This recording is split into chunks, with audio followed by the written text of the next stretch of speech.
nos metemos un poco en esta historia de una editorial de un libro, porque lo nuestro siempre es las películas, pero el tema editorial lo teníamos un poco más desconocido, para lo cual la verdad es que le pedí ayuda a Rosa, que desde todos los puntos de vista nos ha echado una mano a poderlo sacar adelante, y bueno, aquí tenemos hoy la ocasión de poderlo presentar. Y a mí me gustaría que ella misma nos comentara un poco, ya que se vio también el libro desde el principio, algunas palabras al respecto del libro que precisamente vamos a presentar esta tarde. Así que Rosa, cuando tú quieras. Muchas gracias, Pari. Buenas tardes. Es un gusto volver a estar otra vez aquí en la Filmoteca, en una cosa maravillosa en común entre Editora Regional, Plan de Fomento de la Lectura, y Filmoteca de Extremadura. En concreto, a Pari llegó a nosotros, a la editora, con un manuscrito que desde el primer momento que lo ojeamos, tema cine, dijimos, bueno, fantástico, entra también dentro desde el punto de vista de la editora, pero me dijo a Pari, dice, no, pero es mío. Y dije, bueno, vale, es lo tuyo, efectivamente. Y bueno, la verdad es que el primer ojeo, aquel manuscrito de Angélica, fue una delicia, pero una delicia automática. Entonces, dijimos, nos encargamos de la labor de la intendencia en general, lo que es el llevar a cabo el cuerpo del libro, desde la maqueta la maquetación, desde el diseño de la portada, que se ha hecho un diseño extraordinario, muy al uso del tema. Nosotros contamos con un diseñador muy joven y totalmente actual, hasta incluso tiene premios internacionales de IKEA, o sea que imaginaros cómo es el diseñador de activo, de dinámico y de moderno, ¿no? Pues Manuel Ponce le planteamos la idea, le enviamos el manuscrito para que hiciera la portada. Nos envió varias portadas, queríamos una portada que fuera sobria a la vez, desde el punto de vista que no dispersara la atención del título del libro y del contenido del mismo. O sea, que el continente fuera lógicamente elegante, pero que fuera en consonancia con el contenido. Y bueno, le planteamos la maqueta a Pari, oye, nos parece que este tipo de formato queda más adecuado para un libro de cine que tiene un contexto más específico que cualquiera de creación literaria de la editora regional, ¿no? Y bueno, la textura del libro, desde la portada a las hojas, que son como de reciclaje en este tono así, que no cansa absolutamente, nos parecía muy procedente para el libro en sí, para el tema del libro. Y bueno, esa fue toda la logística que nosotros le prestamos a la Filmoteca de Extremadura. Entre María José Hernández, que es la técnico correctora de la editora regional, y yo, íbamos viendo la maquetación de Manuel, que tuviera unos interlineados perfectos para leerlo, lo que es en sí, digamos, el meollo de la cuestión de la edición de un libro, ¿no? Se lo planteamos luego a Angélica, las pruebas, las estuvo viendo, a ella le pareció procedente, le pareció bien, y bueno, ahí ya nuestra misión prácticamente finalizó hasta cierto punto. Pasamos ya a imprenta, que es el último tramo de un proceso de edición, y bueno, ya todo automático, y sinceramente, aunque no sea un libro propio de la editora regional, pero al tener nuestro maquetador, nuestro diseñador, que es fabuloso, y haber estado en nuestras manos esa gestación, nosotros estamos encantados totalmente con el libro, porque el libro tiene una vida interna fascinante, ¿eh? Cuando lo ojeéis primero y lo vayáis leyendo y vayáis buceando en la historia del octavo pecado de la capital, verdaderamente os va a cautivar. Así que, Angélica, te felicitamos. Y le damos las gracias a la Filmoteca por habernos permitido meter mano en este libro.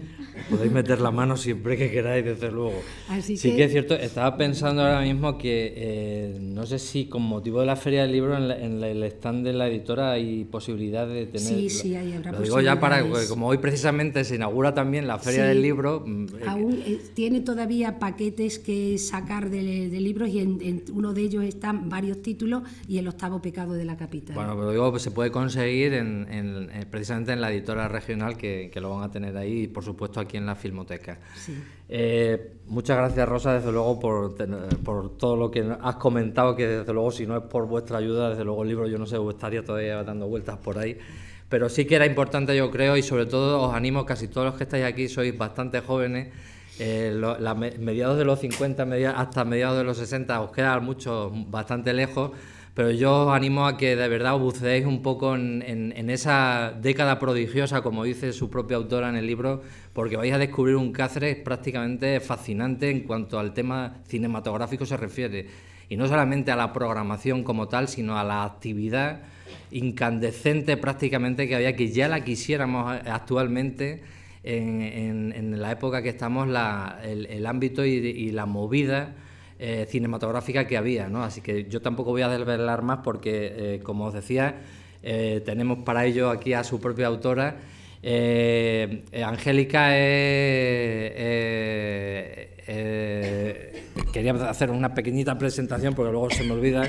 Es doctora en Historia del Arte con una tesis precisamente doctoral sobre Historia del Cine, y su formación académica precisamente transcurre en las universidades de Nova, la Universidad de Lisboa y la Cinemateca Portuguesa, que esto le tiene luego mucho que ver porque precisamente también, además, entre Filmoteca y la UES hay editado un libro sobre João César Monteiro, el cineasta portugués, que tuvimos la oportunidad además de ver el año pasado precisamente con una de sus películas. Yo casi no quiero hablar más del tema porque nos enrollamos demasiado luego y tal. Sí que os digo que una vez termine Angélica, tenemos a los siguientes protagonistas también por aquí en la primera fila: Pablo Nacarino, a miembros desde luego de la Asociación de la Sonrisa Impermeable, que están también por aquí, y aquí hablamos ya de cineastas de otro cine que empezó a cocerse en otra movida que es la de los años 80, pero de esa hablaremos después. Así que ahora os dejamos con Angélica, cuando tú quieras.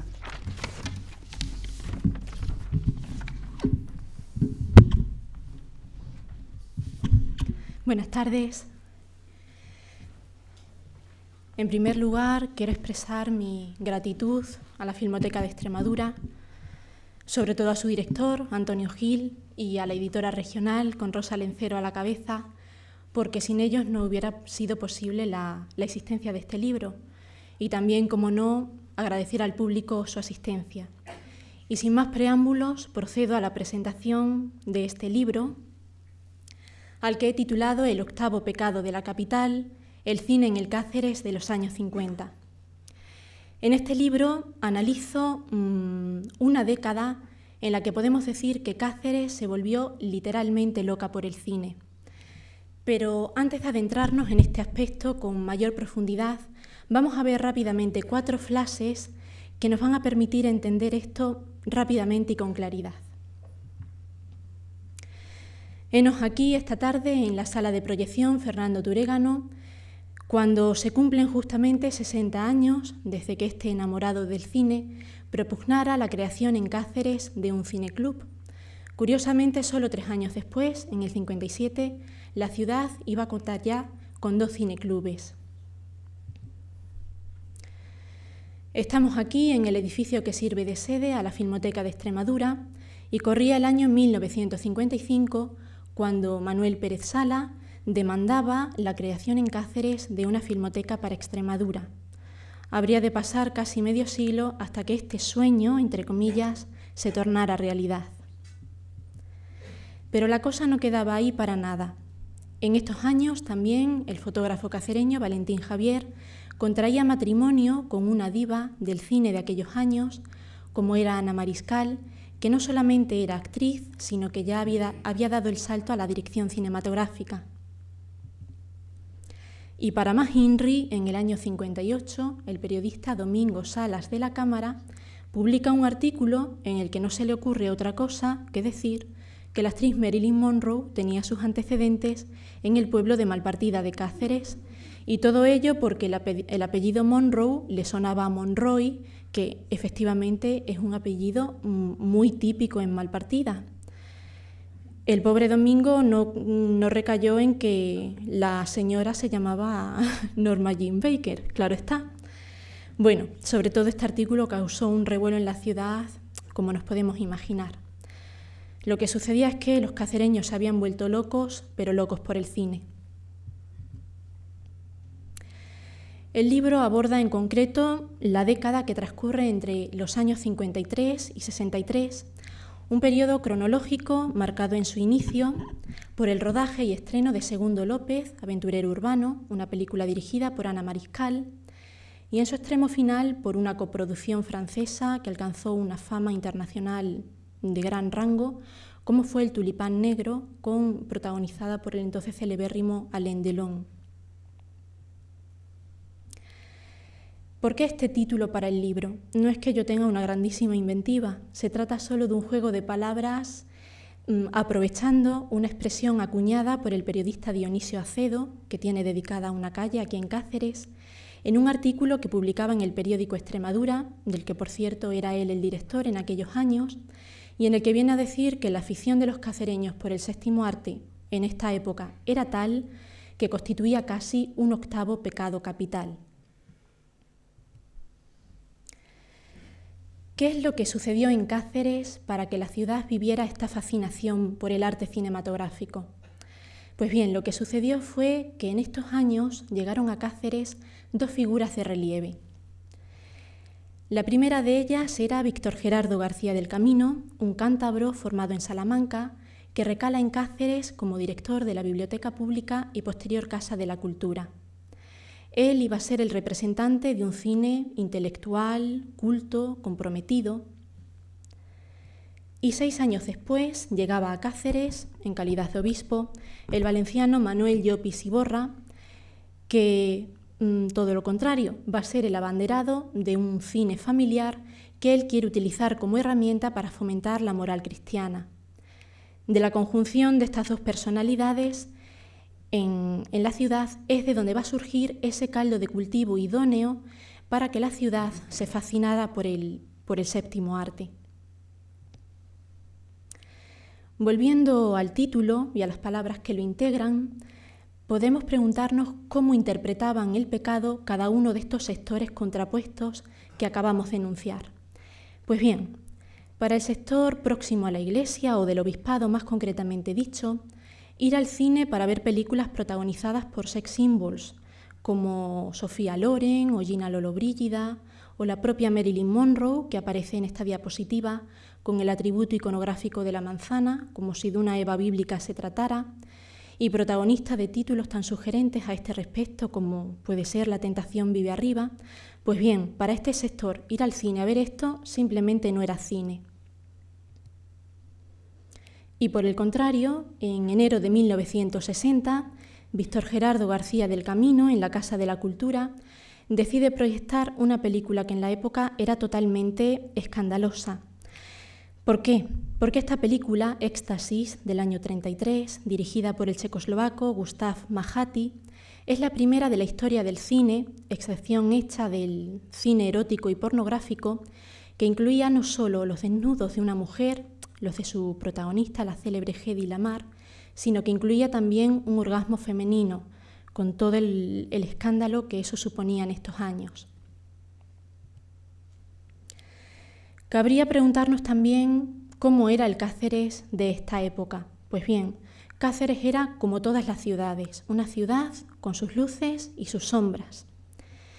Entre estas últimas, podríamos describir a Cáceres como una ciudad provinciana, con una atmósfera relativamente hipócrita, cuyos poderes fácticos vivían volcados en las obras de beneficencia.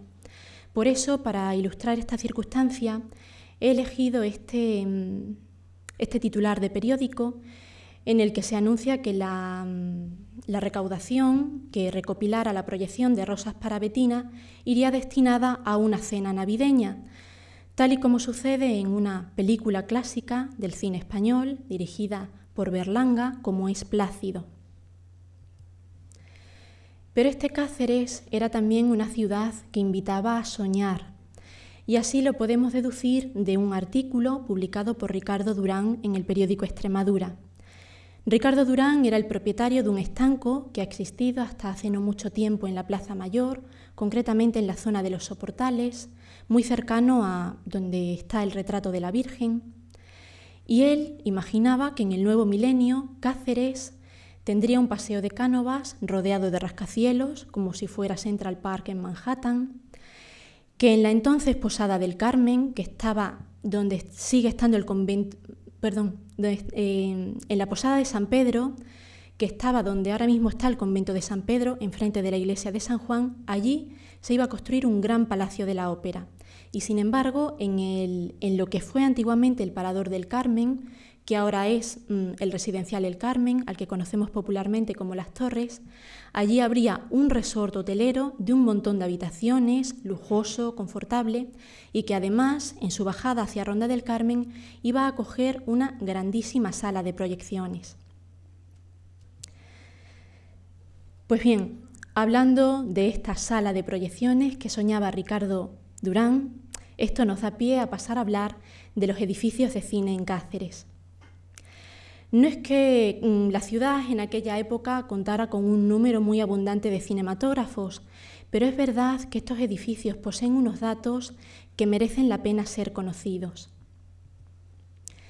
El primero de ellos, construido en la década de los felices 20, es el Gran Teatro, que desde su inauguración compaginó el escenario para obras dramáticas con la gran pantalla para proyecciones cinematográficas. Incluso, y dado que su construcción fue tan sumamente costosa y retardada en el tiempo, hubo una época en la que todavía carecía de cubierta, en la que vino a funcionar como si de una barraca de cine se tratara. En la década posterior, la de los años 30, don Ángel Pérez, el riojano que se convertiría en arquitecto municipal del Ayuntamiento de Cáceres, iba a dotar a la ciudad de uno de sus edificios más emblemáticos, que es el que tenemos actualmente proyectado en la diapositiva, el Cine Norba, un edificio que responde al estilo deco centroeuropeo y que quienes lo conocieron saben que tenía una fachada pintada en un bonito azul patinado.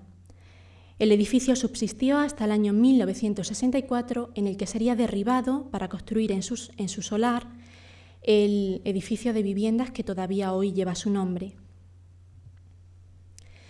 Y ya en la década de los años 40 se construye el Cine Capitol, diseñado y construido por Luis Martínez Feducci, que no es ni más ni menos que el arquitecto y diseñador del Cine Capitol de la Gran Vía madrileña. De hecho, se llama Capitol igual que el cine madrileño. Pues bien, aunque estos tres edificios seguían funcionando en la época, se habían quedado pequeños para acoger a tal cantidad de pecadores que reclamaban más sitios donde poder cometer su pecado. De esta manera, la década de los años 60 va a conocer la construcción de otros dos edificios de cine. El primero de ellos se va a inaugurar en el año 62, se trata del Cine Coliseum, diseñado por el también arquitecto cacereño Fernando Hurtado Collar, e inserto en un edificio de gran altura, tal y como Ricardo Durán había imaginado que sería Cáceres en el futuro. Y al año siguiente, la calle San Pedro de Alcántara asistía a la construcción del Cine Astoria, que fue diseñado y construido por el también arquitecto cacereño Vicente Candela. Lo que sucede es que al morir Candela tan prematuramente, fue también Martínez Feducci quien se encargó de terminar de construirlo, y de hecho la fachada al fin y al cabo viene a ser el resultado de los cambios acometidos por Feducci. No responde al diseño original de Candela, que más o menos, para que os hagáis una idea, tenía una estética muy próxima a la que hoy tiene el Colegio de las Carmelitas. De hecho, esa era su idea, crear una manzana, un conjunto arquitectónico que respondiera a la misma estética, aunque uno fuera cinematográfico y lo otro fuera un centro educativo. Pues bien, ambos cinematográficos se van a convertir de alguna manera en los representantes de esos dos sectores antagónicos y contrapuestos a los que nos hemos referido anteriormente. Así, el Cine Coliseum se va a estrenar con una película mexicana, Simitrio, de carácter familiar, en la que se narran las peripecias de un niño huérfano, mientras que el Cine Astoria conoce su inauguración con una película que, como su propio título indica, es de carácter mitológico, con una atmósfera escabrosa y con la presencia siempre un tanto inquietante de Anthony Perkins. Normalmente los cacereños olvidamos que Cáceres va más allá de su perímetro urbano, porque hay dos Hay dos pedanías que pertenecen a nuestro mismo término municipal, aunque estén situadas a varios kilómetros. Una de ellas es Rincón de Ballesteros, en la que no hemos sido capaces de constatar la existencia de ningún cinematógrafo, y la otra es a la que me voy a referir a continuación. Se trata de la estación de Arroyo Malpartida, que en esta época estaba fortísimamente poblada. Pues bien, los habitantes de esta estación de Arroyo Malpartida también tienen derecho a cometer su pecado sin trasladarse al término municipal, y por eso también en esta década que aborda el libro se van a construir allí dos cines. El primero es el cine de Benito, que una vez que deja de funcionar como sala de proyecciones se va a reutilizar como nave de la iglesia parroquial. Y el otro es el cine moderno, cuya importancia radica en que también es obra de don Ángel Pérez. Este último estuvo en vigencia tan solo 3 años porque su cubierta se hundió. Al margen de los cines cubiertos, o también llamados de invierno, estaban los cines de verano.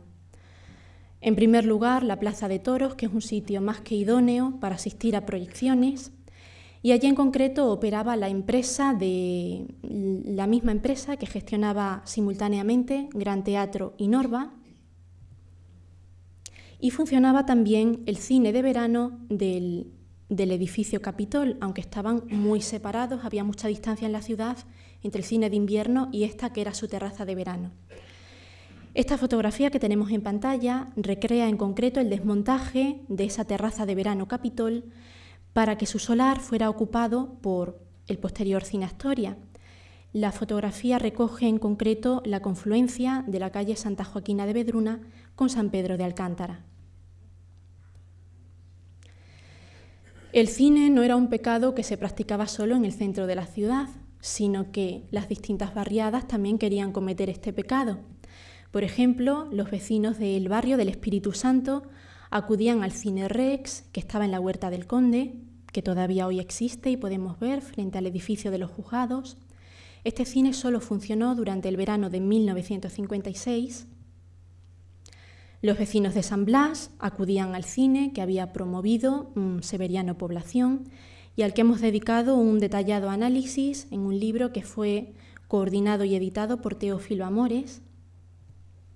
El Palacio Episcopal, que fue cine del obispo hasta que en el 62 se inaugurara el Cine Coliseum y todavía había más espacios. Por ejemplo, los salones de actos de la Jefatura Provincial del Movimiento y Delegación del SEU, ubicados en la calle General Ezponda, la Delegación Sindical de Juventud, que acogían los bajos de la Casa de los Picos, obra también de Ángel Pérez, el Salón de la Diputación Provincial, pero entre todos estos salones destaca muy especialmente el Salón Cinematográfico, construido ex professo así, Salón Cinematográfico de la Casa Sindical, obra y diseño de Fernando Hurtado. De hecho, este edificio viene a ser un precedente, un ensayo, 3 años anterior a lo que posteriormente sería el edificio y Cine Coliseum en el 62. Nuestro libro aborda justamente la década en la que Cáceres eclosiona como plató cinematográfico. De hecho, esta década que hemos escogido se abre con la película Segundo López, aventurero urbano, dirigida por Ana Mariscal, como ya hemos dicho.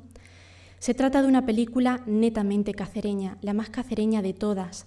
Por eso el diseñador gráfico no ha podido estar más acertado al elegir su cartel para ilustrar la portada de nuestro libro. ¿Por qué es tan cacereña esta película? En primer lugar, porque su protagonista, Segundo López, es cacereño. El actor que le da vida en la pantalla, que no es otro que Severiano Población, también es cacereño. Su guionista, Leocadio Mejías, también es cacereño.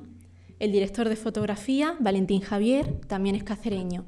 Y por último, su protagonista femenina y sobre todo directora, Ana Mariscal, también acabó siendo cacereña, aunque fuera de adopción. Lo que sucede es que, paradójicamente, la película recoge muy poco Cáceres, puesto que toda su trama se desarrolla en Madrid. No obstante, en esta diapositiva he querido recoger los 6 fotogramas en los que mejor aparece representado Cáceres, sobre todo en los fotogramas de la Plaza de San Mateo y la del Arco de la Estrella con el adarve al fondo. Es justo reseñar que la fotografía de este filme es una pasada y desde luego en todos sus encuadres, en todos sus claroscuros, se ve la huella impecable de Valentín Javier. Otra película muy importante para Cáceres, que no es que la película sea muy importante en sí, porque la trama, bueno, y la difusión que alcanzó, bueno también. Se llama La Cuarta Carabela, fue dirigida en el año 62 por Miguel Martín y bueno, su trama gira en torno a unos festivales folclóricos iberoamericanos que en aquellos años promocionaba con mucho hincapié el doctor Pablo Jabril.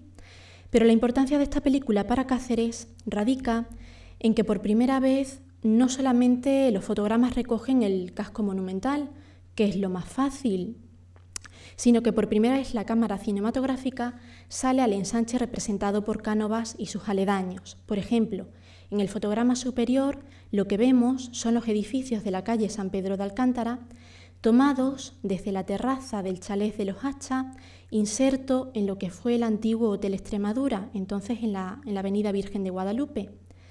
En tanto que el fotograma inferior nos muestra el Paseo de Cánovas con la estatua de Gabriel y Galán. En medio de estas dos películas tan importantes para Cáceres, tenemos una serie de superproducciones, tanto de carácter nacional como internacional, en las que Cáceres no es protagonista, tan solo mero escenario. La primera, de carácter nacional, es La Fierecilla domada, con un reparto estelar para la época, como eran Carmen Sevilla y Alberto Closas.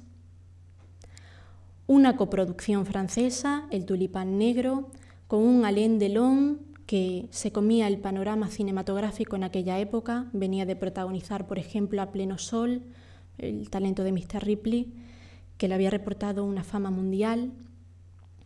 O, aunque nos salimos un poquito del periodo cronológico que he marcado, la coproducción italiana Pedro el Cruel.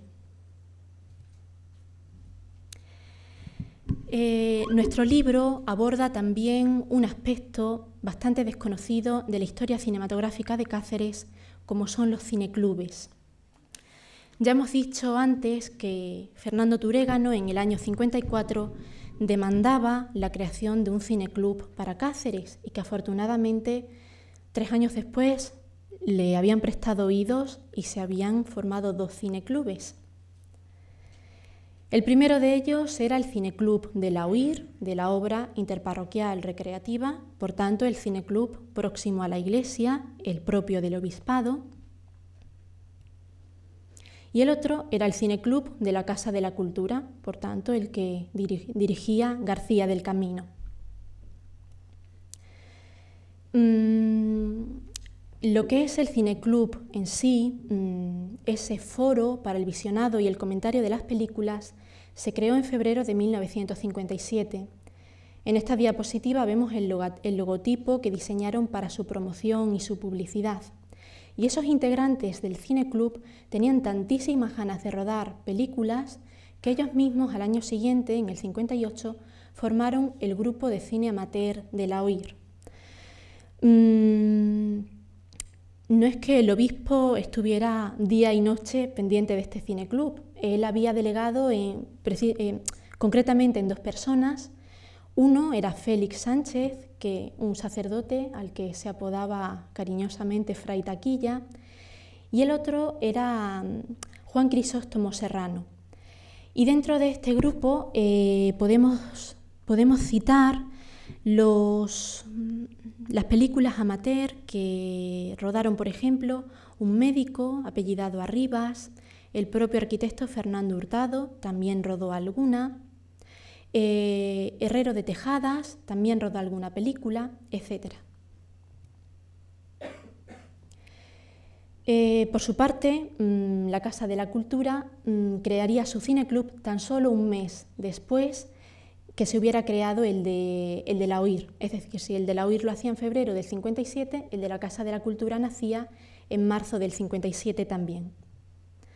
Ambos estuvieron fusionados durante un año, 1959, lo que pasa que rompieron de una forma muy abrupta y sospechamos que fue cuando García del Camino, en enero del 60, decide proyectar una película tan sumamente escandalosa como era Éxtasis. Era algo a lo que, claro, el obispado tenía que responder de alguna manera, y sospechamos que esa fue la razón. El Cineclub de la Casa de la Cultura, con García del Camino a la cabeza, tuvo dos logros, dos aportaciones fundamentales para la historia del cine en Cáceres. La primera de ellas son las denominadas Conversaciones de Cáceres, que tuvieron lugar en el año 58, a ejemplo y semejanza de lo que 3 años antes habían sido las celebérrimas Conversaciones de Salamanca, con la asistencia de personalidades de relumbrón como Luis García Berlanga, Juan Antonio Bardem, Basilio Martín Patino, cuando llegaron a la conclusión de que el anquilosamiento que vivía el cine español solo podía ser superado desde una perspectiva neorreal. Las de Cáceres no le llegaron ni de lejos, de hecho en la actualidad se encuentran totalmente olvidadas. La segunda gran aportación de García del Camino y su cineclub fueron los llamados certámenes de cine amateur. En esta diapositiva vemos la que fue la convocatoria del primer certamen, porque se trató en concreto de 5 ediciones en 5 años consecutivos, 57, 58, 59, 60 y 61, siendo la del 59 la de mayor relevancia. Nacieron con una vocación internacional, sobre todo lusa, pero terminaron reducidos al ámbito nacional, aunque eso sí con un fuerte intercambio entre Extremadura y Cataluña. Las primeras ediciones tuvieron lugar a finales del mes de mayo, coincidiendo con las ferias de San Fernando, en tanto que las últimas fueron desplazadas a finales del mes de septiembre, coincidiendo con la entonces Feria de San Miguel. En estos certámenes participaban películas de ambos cineclubes, sobre todo por la razón de que los integrantes de uno y otro venían a ser prácticamente los mismos. Y se consiguieron galardones secundarios, ojo con lo de secundarios, porque los primeros siempre se lo llevaban los catalanes. Para Manuel Pérez Sala, del que vamos a hablar un poquito más detenidamente a continuación. Para Domingo Salas de la Cámara, que si ustedes recuerdan era el periodista que había situado a Marilyn Monroe y a toda su familia en Malpartida de Cáceres. Al fotógrafo Ortega y Ortega, o también a José María Muñoz, que en aquellos años era el gerente del cine del Gran Teatro y del cine Norba. En esta diapositiva vemos el banderín promocional de la edición del año 59, que tenemos la suerte de contar con él en nuestra colección particular. Bien, hablemos un poquito más detenidamente de las películas de Manuel Pérez Sala. Para Pérez Sala, esto de hacer películas rebasó la mera afición y él mismo se acuñó un logotipo para promocionarse. Es este que tienen proyectados en la pantalla ahora mismo. Rodó en concreto 6 películas, todas tienen el mismo sello, es decir, la mezcla de documental y parábola, y son estos 6 títulos que tienen recogidos en la diapositiva. La primera, Éxodo de Salvación, que por ser la más importante la vamos a reservar para lo último.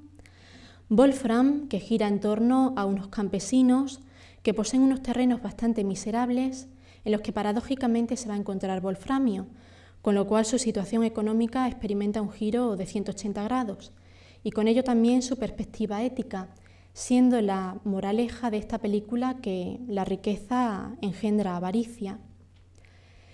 En Montehermoso se aprovecha la pedida de mano y el enlace de una pareja para recrear documentalmente distintos aspectos folclóricos y antropológicos de esta localidad cacereña, sobre todo lo relativo a bailes y al traje típico, sobre todo con los gorros de montehermoseña. La idea que quiere transmitir la película es que la pareja, al casarse, debe fundirse, al igual que se funden las campanas, en una célebre fundición que todavía a día de hoy existe en Montehermoso, que se llama Fundiciones Rivera, y que ha sido objeto de más atención cinematográfica, puesto que se recoge también en una película relativamente reciente, del año 2005, se titula La piel de la tierra, Y es una película de la que se habla en la Enciclopedia del Cine en Extremadura y bueno, pues la conozco un poquito porque soy yo la autora de esa entrada.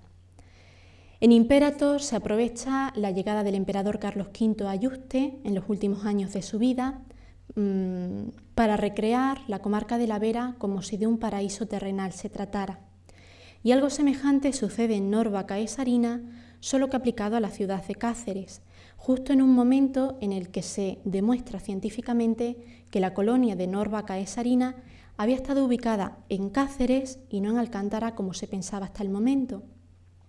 Y por último, Égloga narra la historia de un pastorcillo que muere ahogado en un pozo cuando intenta salvar a un pastorcito que se ha caído en él, con todas las connotaciones místicas del Cordero de Dios que ello conlleva. Hablemos ahora de Éxodo de Salvación, que para Cáceres es la más importante. Vemos en esta diapositiva el que en su día fue el cartel promocional de la película y que es un documento inédito, no sale en el libro porque ha llegado a nuestras manos con posterioridad, gracias a la generosidad de don Luis Montalbán, al que desde aquí quiero expresar mi gratitud por ello. Todo en este cartel nos remite a Cáceres, empezando por el ángulo superior en el que vemos a la Virgen de la Montaña, en torno a la que gira esta película, Eugenio Cotallo, su protagonista, que era el hermano de José Luis Cotallo, un sacerdote de fama aquí en Cáceres, actores secundarios cuyo reparto recae en el grupo de teatro El Retozu, el guión de Félix Sánchez, el fray Taquilla mencionado anteriormente, a beneficio del seminario, todo en este cartel remite a Cáceres. La película narra la fundación de la entonces ermita, actual santuario de la Virgen de la Montaña, por parte de Francisco Paniagua, que es su protagonista, en un momento en el que la ciudad de Cáceres se ve asolada por la muerte. Así lo recogen las dos fotografías situadas en los ángulos superiores, que son también propiedad de Luis Montalbán. Y mismamente en la conjunción de estas tres diapositivas queremos recoger la idea de cómo esta película contrapone el ámbito urbano al ámbito rural representado por lo agreste de la montaña. Pero ¿por qué esta película resulta de tanta importancia para Cáceres? Pues es así porque venía a constituir una especie de venganza, entre comillas, o mejor dicho, una vuelta de tuerca a una película que se había estrenado 20 años antes. Nos referimos a una película titulada El agua en el suelo, del año 34, dirigida por Eusebio Fernández Ardavín, que en su día fue publicitada y promocionada como la primera película sobre Cáceres y que constituyó una enorme decepción porque ni en la película salían las calles de Cáceres, ni las gentes de Cáceres, ni nada que tuviera que ver con Cáceres. La ciudad aparecía como una vetusta de Clarín que se limitaba a coger la calumnia que relacionaba a un sacerdote con una feligresia, con el consiguiente enfado que ello conllevó para el clero de la ciudad, que ahora, con una película que giraba en torno a la fundación de la Ermita de la Montaña, se veía totalmente resarcido y compensado por aquella afrenta. Y para finalizar, no podemos olvidar que el enamoramiento de Cáceres en estos años por el cine convierte al séptimo arte en toda una deidad. En concreto, en la que aparece representada en este emblema, que no es otra cosa que el logotipo de la Casa de la Cultura y más en concreto de su agrupación de cine amateur. Como pueden ustedes comprobar, es un emblema de gran belleza, de gran complejidad, muy logrado, en el que una figura femenina que recibe el tratamiento de divinidad se dispone sobre una peana de libros, los libros que han salido de la biblioteca pública, acogida en esos años por el Palacio de la Isla, que la diosa abraza con su brazo izquierdo, al mismo que con el derecho tiende un puente entre los libros y la cámara de cine, a la que coloca una corona de laurel, como si de entre toda la cultura el cine fuera la ganadora. Al mismo tiempo, el séptimo arte devuelve todo su brillo, todo su esplendor, toda su luminosidad a esos libros, a esa cultura, de la que procede y de la que bebe. El autor intelectual de este emblema no podía ser otro que Víctor Gerardo García del Camino, y la mano que lo materializa, la del delineante cacereño Juan María Pulido Castilla. Vemos que la estética del logotipo responde a la estética que Juan María Pulido Castilla había plasmado en toda su obra. Hemos elegido, por ser el más elocuente a este respecto, el cartel de feria que diseña para la de mayo de 1946, y los elementos en ambas obras son comunes. La figura femenina dispuesta en escorzo, la presencia del edificio histórico, el Palacio de los Golfines en el cartel de feria, el Palacio de la Isla en el emblema de la Casa de la Cultura, el foco de luz que procede exactamente del mismo lugar, y por último la figura femenina que sostiene un elemento circular, la pandereta, elemento iconográfico de la feria, y en el caso del emblema de la Casa de la Cultura, una corona de laurel, elemento iconográfico tan característico, tan vinculado al ámbito mitológico. Pero la complejidad de este emblema va mucho más allá. En primer lugar, este atributo iconográfico de la corona de laurel convierte a la diosa cacereña en una especie de Nike de la victoria. Por ejemplo, esta Nike que es la de Éfeso. Se la dota de otro atributo iconográfico que es la cámara de cine, que nos retrotrae inmediatamente a la cámara de The Cameraman de Buster Keaton. El trazado tiene una fortísima impronta dureriana. Puede verse incluso el gesto cabizbajo, melancólico de la melancolía de Durero. Responde al mito de las tres gracias en ese abrazo que conjuga el dar, el recibir y devolver, es decir, la biblioteca da al cine que devuelve a los libros todo ese brillo y todo ese esplendor.